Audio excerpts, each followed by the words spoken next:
आजचा आपला aquarium fish तुम्हाला जगाच्या पाठीवरच्या कुठल्याही नदी तलावांमध्ये मिळणार नाही, नॅचरली अजिबात मिळणार नाही. ह्याचा जन्म साधारण 1980 म्हणजे माझ्या सुद्धा जन्माच्या खूप आधी माणसाने बनवलं होतं या माशाला. So this is a man made fish. Welcome to 100 Days 100 Fishes series.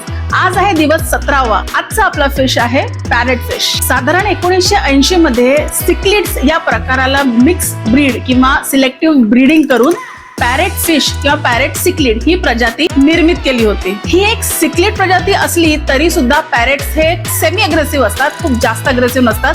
आणि तुम्हाला माहिती आहे की पॅरेट दिसायला कसे असतात. ऑल्सो पॅरेटमध्ये दोन मुख्य कलर आहेत, एक रेड एक येलो. आता बरेच मार्केटमध्ये असे पॅरेट्स पण आहेत ज्याला ग्रीन ब्ल्यू पर्पल असे कलर्स येतात.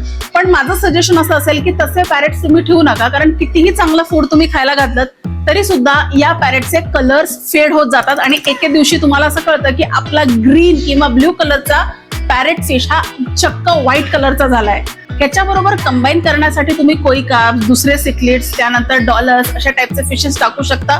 क्लाउन लोचेस सुद्धा टाकू शकता.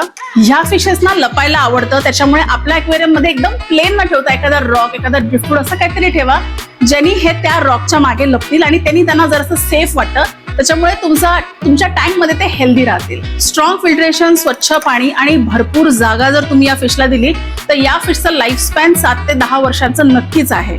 तुम्ही जर एखादा मॉन्स्टर एक्वेरियम ठेवणार असाल किंवा मॉन्स्टर फिशेस ठेवणार असाल तर हा एक असा फिश आहे जो तुमच्या स्टिंगरे बरोबर किंवा अरवाना किंवा पिकॉक बास किंवा ऑस्कर्स या सगळ्या फिशेस बरोबर ब्युटिफुली जेल करतो. याला प्रोटीन रिच पेलेट्स द्या, कारण ह्याला त्या प्रोटीनची गरज असते. बिकॉज मी जसं सांगितलं सिलेक्टिव्ह ब्रीडिंग आहे, हायब्रिड फिश आहे, त्याच्यामुळे प्रोटीन रिच फूड आपण ह्याला देणं गरजेचं आहे. अर्थात हा फिश तुम्हाला माहिती होताच, पण याचं जे सिलेक्टिव्ह ब्रीडिंग वाला जी इन्फॉर्मेशन होती ही तुम्हाला माहिती होती का हे मला कमेंट सेक्शन मध्ये नक्की सांगा. आणि नेक्स्ट असाच एक इंटरेस्टिंग धमाल मजेदार फिश घेऊन तुम्हाला भेटायला येईल. तोपर्यंत हॅपी फिश कीपिंग.